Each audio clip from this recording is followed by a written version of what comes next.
Now tuned into the greatest. The Run with Manny Wilson podcast. The Run, the Manny Wilson podcast. The best sports podcast there is. Yes, sir. What's up, everybody? Welcome back to The Run with me, Manny Wilson, all the way from Detroit to Chicago to your speakers and headphones. I appreciate you tuning in to the first interactive sports podcast, a community that makes sure your voice is heard. So if you hear something you agree with, you disagree with, you like, or even if you dislike, go ahead, shoot me a quick take, 219-413-9405. And of course, we'll play your take back on our next episode. And shout out to SeatGeek for sponsoring this episode. Get $20 off your first ticket purchase when you use the promo code The Run Podcast. Now, this code can only be applied for first-time users on the mobile app or website. So I'm not sure about you, but definitely want to go to some NFL games this year. So I got to go ahead and create my account, and then best believe I will definitely be saving $20 off of my ticket. I don't know about you, but I certainly will. Anyway, speaking of the NFL, man, a lot of different things to cover here. But first off, we got to start with the Atlanta Falcons because, it was kind of the battle of the birds here. These teams, both in the NFC, they go against each other. Not very often, but one team definitely shows some dominant fashion over the other in this matchup against the Seahawks here. And shout out to all the Seahawks fans, because I ain't going to sit here and hold you, bro. I ain't one of them in denial fans that's going to sit here and tell you, oh, it was lucky they beat the Falcons and all. No, it was a well-deserved victory, and they earned this dub here. Geno Smith balled out, threw for over 200 yards, 18 for 28, and completing his passes, like no interceptions, no turnovers on his part. He did his thing. Tremendous throws I seen from Geno Smith, throwing absolute dots and darts all over the field from the Atlanta Falcons secondary that was just so poor out there that did not look like the team that I've watched over the first 5 weeks. I don't know what was going on with the secondary, which we'll touch on for the Atlanta Falcons in a second, but want to give credit to the Seahawks because it's earned. A lot of people talk about the Seahawks and they say, oh, easy schedule. This team is not really a factor in the NFC this year, but truthfully, bro, any team that's somewhat competitive and staying afloat in this division and in this conference, you have a fair shot of making something happen. Because we all know when the playoffs get here, anything can happen.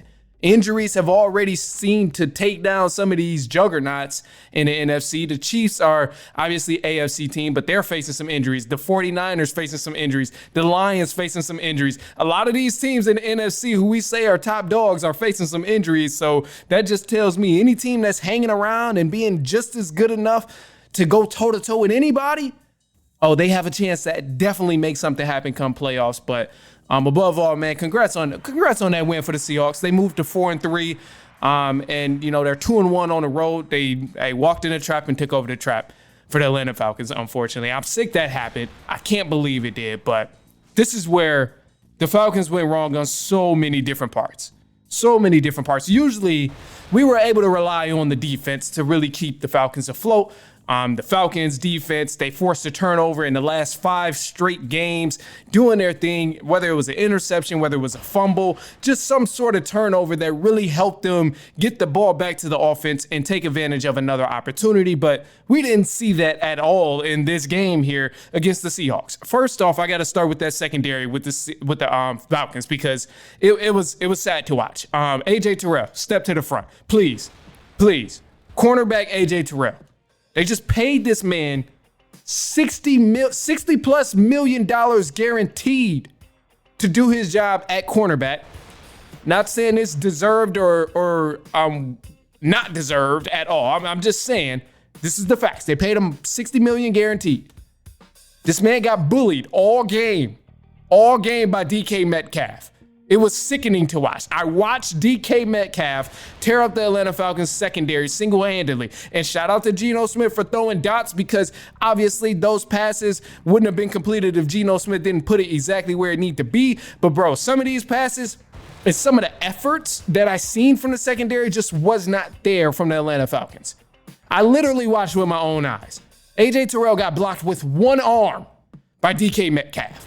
We know he's a strong receiver. We know he's a very heavy lifting, big time receiver, big body type of receiver. We know, hey, DK Metcalf is the shit. Let's be honest, bro. Hey, he's the shit. He's a strong receiver. People say he's like Calvin Johnson times 2. You see he's like Randy Moss with some extra muscles. It's what people say. These are the things that people are saying on social media and the comparisons that people make. So I understand what DK Metcalf can do for an offense. But bro, to get blocked by a man with one arm, that's just sickening. That's unacceptable. That cannot happen at all. It was horrible to watch. I was upset about that. So that's the first things first from there. They got lit up. They gave up a bunch of yards, 236 air yards for the Seahawks that they had over the Atlanta Falcons. And that's just unacceptable, man. That's unacceptable. They did not force a single turnover for the Seahawks. There was one fumble with Geno Smith, but he recovered it, so it doesn't really count. It was unacceptable for the Falcons. And then on the offensive end, I would love to sit here and say, this is all on the defense, or this is only a defensive reason of why we lost, but offense, 14 points. That's it for the game. You had a touchdown in the second half. You had a touchdown in the third. Other than that, Kirk Cousins had 3 straight possessions where he turned the ball over. That's unacceptable. You cannot continue to have games like that if you're going to win and play from behind and even come back. Like, that's not acceptable. 3 straight turnovers from the Atlanta Falcons. Awful. And then just to kind of put things in perspective, there was, in the second half, the Seahawks only had 49 rushing yards and they only completed 3 passes. But yet, the Falcons keep getting these opportunities to make something happen, even though they were giving up touchdowns and all of this other stuff. They still didn't do anything and capitalize with those opportunities. You turned the ball over and gave it back to the Seahawks. It's unacceptable if you're going to move forward and actually be a competitor in this conference, because all these other teams, they not playing games, bro. They got their offense rolling. You ain't seeing these simple, stupid mistakes on a weekly basis. And honestly, bro, the Falcons been getting bailed out. This loss has been a long time coming, because with the last few weeks, the offense hasn't really been able to look as sharp as we want it to look. Against the Panthers, they weren't really sharp. Against the Buccaneers, they weren't really sharp. It was still a lot of stupid penalties that they still had happen in this game. It was a lot of small things that added up and ended up hurting them for the longevity of this game in terms of actually having a chance to win. So you get all of these offensive lineman penalties setting you back 1st and 15, 1st and 20, 2nd and 15, 2nd and 20. That's not going to help you accomplish a win at the end of the day. And then especially when you got the silly calls that's happening in terms of offensive pass interference and from the defensive pass interference, the stuff like that, it adds up.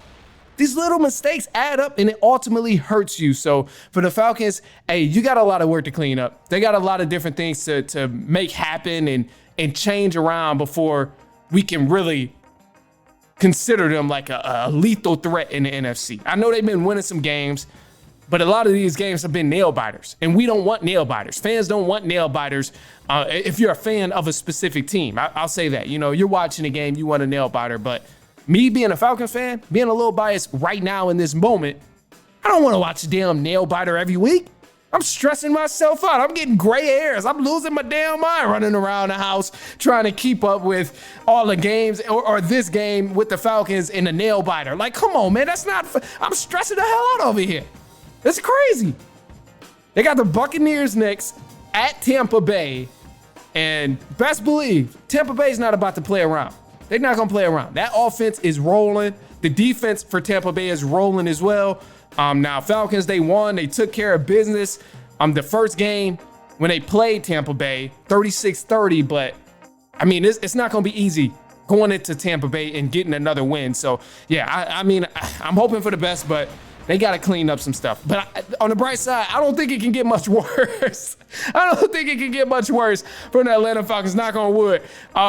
Like comparing to what they did this game to all the other weeks, I don't think it could get much worse. We've seen a lot of breakdowns happen. So, I mean, yeah, it'll be rough. But look, hey, we got some stuff coming up. A side note coming up, man. Some of these teams, there's a lot of teams right now still making noise, and we got to chop down some of that noise because I don't know why some of y'all is talking. I know playoffs is is a hope for a lot of teams. But yeah, we gotta discuss. So we'll be right back. It's not quite halftime, but we almost there. Stay tuned. We got a side note in just a sec.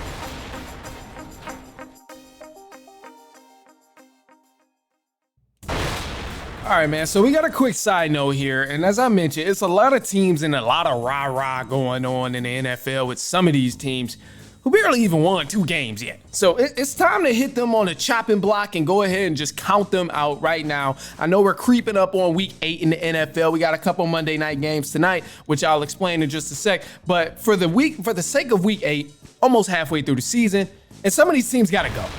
First team that has to go. I don't know how they're still a factor. It's been evident for me from the jump, from the very first few games of the season, that this team is not going to make anything happen. They've been dysfunctional right out the gate. The New York Jets. Time to go ahead, chop the New York Jets out the playoff hopes. Get them up out of here, because I don't know why anybody still have any aspirations of the Jets going to the playoffs and making anything happen. We've seen all the dysfunction that's been going on with this team. They fired a head coach. Aaron Rodgers is controlling the show from behind the scenes, as they say. Aaron Rodgers hasn't looked like himself in the MVP years that we've won it. And I know, we're not expecting Aaron Rodgers to come out here and look like the MVP of the league at age 40, but damn it, this dude doesn't even look close right now. 6 interceptions in the past 3 games. Yes, all of them aren't his fault, but at the same time, the offense, guys are missing routes. They're running the wrong routes. It's week 8, and what are we doing? What are you doing? It's week 8, and you still don't know what route you're running on the audible? It's insane. Count the Jets up out of here. The offensive line, they're struggling. They can't protect Aaron Rodgers. Aaron Rodgers has been sacked almost. He's top 10 in getting sacked in the NFL right now. At a guy at age 40, the last thing you want to do is see him on the ground every other play. So it's time to go ahead and wrap the Jets up. I know, hey, look, high hopes for the Jets early on in the preseason. People thought they were really getting a treat getting Aaron Rodgers back, and Jets fans still think they have a treat now that they have Devontae Adams on that team, which is a huge grab and a huge grab to sell tickets. But at the end of the day, bro, let's be honest. It is time to count the New York Jets out. They are done. Done. All right, now look, here's another team too, because this team, they got some crazy fans over there, and I'm sorry for y'all, but this is the harsh truth, and you got to hear it, man, because all of these teams are not going to make the playoffs, and they won't make anything happen. Now, I will say, this team, they have a better shot than the New York Jets to make something happen. But at the end of the day, let's be real. Let's be honest. The 49ers, it's time to go ahead and count the San Francisco 49ers out. And the main reason I say it's time to count the 49ers out is because that injury bug has really, really ruined their chances at doing anything big time this season. Now, we know, hey, 49ers, still pretty decent. Great head coach, great offensive coordinator. They got it going on over there. They got it put together, and they were a well-oiled machine. But they're not well-oiled anymore with the top guys on that team falling down due to injury. It's not happening. You lost Brandon Ayuk. He's going to be out for this season now. Christian McCaffrey is not coming back anytime soon. The rumors can continue to fly around, but until I see something, I need to at least see a Ben Simmons type of clip. I need to see a Ben Simmons clip of Christian McCaffrey. Let's see something. Let's see some drills or something. Because until then, until I see that, I have no reason to believe that Christian McCaffrey is coming back. So Christian McCaffrey was already a pivotal hit for the 49ers to lose. And then now you lose your big time receiver, your big body receiver, Brandon Ayuk, who can catch, who can block, who can run routes tremendously, who's a premier deep threat in this league. Yeah, it's time to count the 49ers out. You may see the playoffs, but let's be real. 49ers ain't making anything happen, because if you run into the Lions, we know what's going to happen. Hell, if you run into the Falcons, we know what's going to happen. If you run into the Seahawks, I'm willing to bet a couple of these teams will beat you outside of the competition in the NFC right now. I mean, it's a lot of guys you can depend on. The Vikings, I would put them over the 49ers right now. Almost any team in the NFC North, you can almost put them against the 49ers come playoff time, and they would have a fair shot. So the injury bug has really, really just killed the 49ers, and it's only so much the guru Kyle Shanahan can do when his guys are falling down. When his chess pieces are getting knocked down week after week, I mean, the game plan is demolished. So The only way they end up winning anything and the only way they end up doing anything big time is if we see Christian McCaffrey or if we see Brock Purdy really turn around and dominate in the pocket. I don't think we'll see Brock Purdy dominate. And if he does somehow dominate in the pocket, then that man needs to win MVP. And I don't think we'll get to that. I doubt we see a Brock Purdy getting to the level of winning an MVP, especially being that he's not really a pocket passer. He's a guy that depends on the rest of his pieces on offense. I mean, Christian McCaffrey, hey, we gotta see some sort of Ben Simmons clip. That's the only way I'm gonna believe 49ers have a chance. We know Brandon Ayuk is done.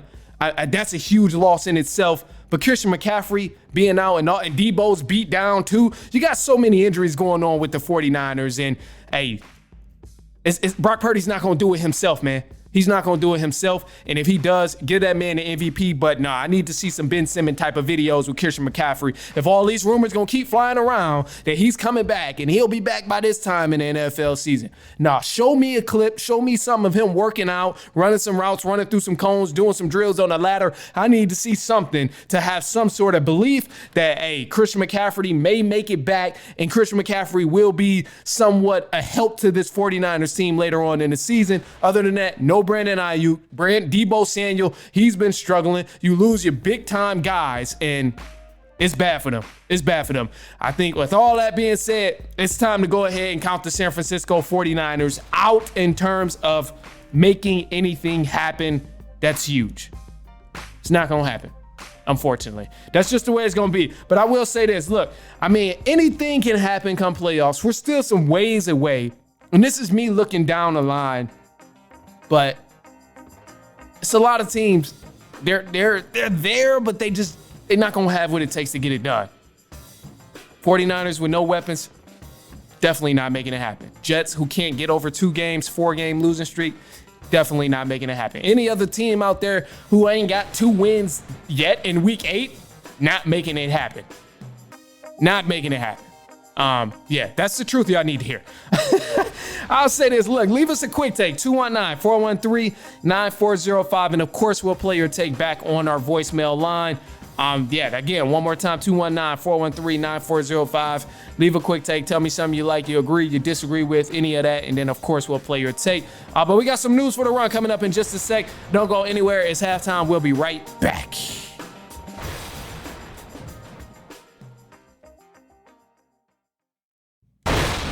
All right, and news for the run. Let's kick it off with the MLB World Series. The World Series is set. Got the Los Angeles Dodgers taking on the New York Yankees. And man, the battle of LA versus New York. So Yankees, their last World Series win was back in 2009, led by the great Derek Jeter and Alex Rodriguez. And then for the Dodgers, their last appearance was back in 2020. And the two, they're going to match up against each other, and you can catch that World Series best of 7. Now, college football going on. A lot of games happen. A lot of upsets happen as well. My team was upset in Alabama, but we'll talk about that. We'll get there. Number 5, Georgia, they defeated number 1, Texas, 30-15. Number 6, Miami, they defeated Louisville, 51-45. That was a very close game, and Miami almost blew it, but they buckled down and tightened it up, ended up pulling out the win. Number 7, Alabama, they fell short to number 11, Tennessee, 24-17. It was a crazy game. Alabama has not been looking good these past few weeks, and you got a new order of rankings now in the top 5 because of some losses and some wins. So now number 1 is Oregon. They're sitting at number 1. Georgia is number 2 right now. Penn State is at number 3. Ohio State is at number 4. Number 5 is Georgia. And number 5, that was incorrect. It's not Georgia. Number 5 right now. Let me go back up to it and then get you the accurate rankings of what's going on. But you got a couple different teams that moved up and down. I know one of the teams that definitely moved up a couple slots was Texas. Because Texas did have a rough game and they ended up losing to Georgia, they did get moved down in the rankings because of that. So to confirm on the new side of rankings and the new number of rankings, Texas is at number 5. So number 1 is Oregon, Georgia, Penn State, Ohio State, and then Texas is at number 5. Miami is still at number 6, and Tennessee, they did move up to number 7. So you still got some undefeated teams in here, especially in the top 10 and the top 25. Miami, they're at number 6 right now. They still haven't lost a single game. They're undefeated as they move to 6-0. Penn State, they're sitting at number 3. They're still 6-0 right now. Iowa State, they're at number 10. They're undefeated. BYU, still undefeated, number 11. Indiana in the Big Ten is undefeated. They're 7-0 right now, and they've been crushing it big time. So got to give them some kudos and give them some credit. Army at number 23 is still doing their thing, and then Navy is also undefeated as well. But Pittsburgh is another team you want to watch out for too, because they've been kicking butt and beating some good competition as well. So Pittsburgh is sitting at number 19 as we speak right now, but definitely recommend checking out some of the games. And then in the NFL, I can go ahead and get you some NFL scores that's been going on. You had a crazy week in the NFL so far. You still got some games happening later on tonight, which we'll explain in just a sec. But a couple of games that you might have seen. Thursday was an absolute snooze fest. I was not about to watch that game. I was not about to dedicate any time to that game. Broncos ended up winning 33-10 over the New Orleans Saints. Saints had a bunch of injuries going on. They kind of caught the injury bug too, but they still got time to recover. They still got some time to recover. Jaguars, they beat the Patriots. Seahawks, they beat the Falcons. Bills, they beat down on the Titans. Bengals beat the Browns. Packers defeated the Texans in a close matchup, 24-22. Lions, they beat the Vikings. The Vikings were the only undefeated team, them and the Chiefs, in the NFL, but the Lions gave the Vikings their first loss as they won 31-29 in Minnesota. So that was a crazy, crazy game there. Then you got the Eagles. They smacked up the Giants. Saquon Barkley had a huge game against his former team in the New York Giants. Absolutely crazy. Man went off almost 200 rushing yards, had himself a touchdown as well. The Rams, they beat the Raiders. Commanders, they beat the Panthers. Chiefs, they smacked up the 49ers. And the Steelers, they beat the Jets. Man, crazy, crazy game. That was just, the game started off like it was going to be close, but it ended up becoming a beatdown real soon. And tonight you can expect to watch the Chargers and the Cardinals face off against each other in the late game. And then the Ravens and the Tampa Bay Buccaneers will be playing each other tonight for Monday Night Football in Tampa. So you can go ahead and check those out. I'll definitely be checking out those games as well. So look on the Instagram for the instant recap, or at least some sort of videos dedicated to those. Now some other news in the NFL. Now you got some injuries. As I said, 49ers Brandon Ayuk, he suffered an ACL injury, and he's set to miss the rest of the season with that injury. The Browns quarterback, Deshaun Watson, he's out for the season after tearing his Achilles. And you know, it was kind of crazy. The messed up part about this is that when Deshaun Watson tore his Achilles on the field, people were like applauding and being happy about him tearing his Achilles. And I'm like, you know, that's kind of crazy. It's one thing to not want a guy to start for your franchise. It's one thing that, you know, he's been playing bad and, you know, he's not living up to the hype and all of that. I get all of that. So, you know, that's one thing to not want him on the field and like leading your team at quarterback. But to cheer when he gets injured, when he blows his Achilles out, that's just diabolical. Come on, man. That's ignorant from them Browns fans. That's messed up. Like, at the end of the day, regardless of what he had going on with his cases of lawsuit, whatever the hell all of that stuff is, regardless of guilty, not guilty, that's kind of messed up, man. That's kind of messed up to be cheering after he just blew out his Achilles. And it's other ways to petition for your starting quarterback to go to the bench. So I just thought it was wild. Hey, if I was a Brown fan, I wouldn't have wanted Deshaun Watson to be starting either. But at the end of the day, who else you gonna get? You see your backup quarterback and didn't really do much else. Didn't give you much to cheer for. I guess there's a hope factor in there, but it's just messed up, man.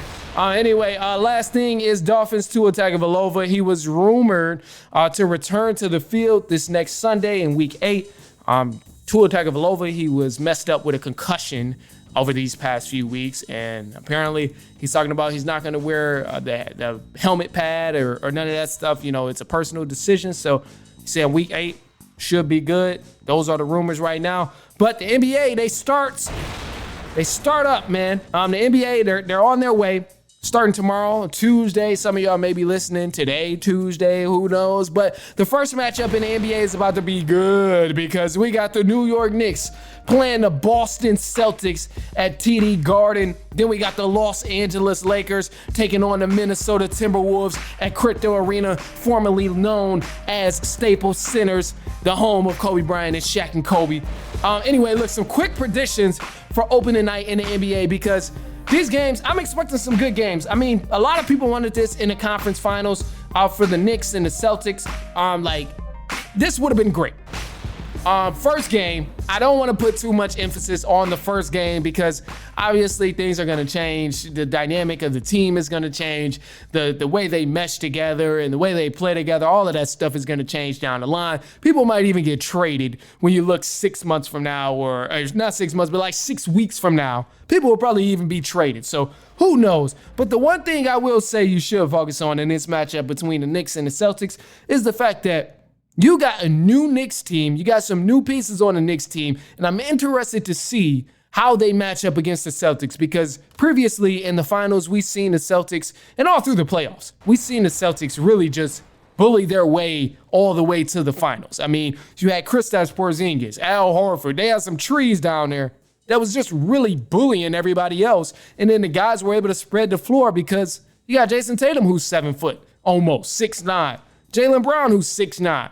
You got a very lanky team, a long team who plays defense. So now that the Knicks have some pieces to help down low and they got health on their side, we know they were beat down and bruised at the end of the season.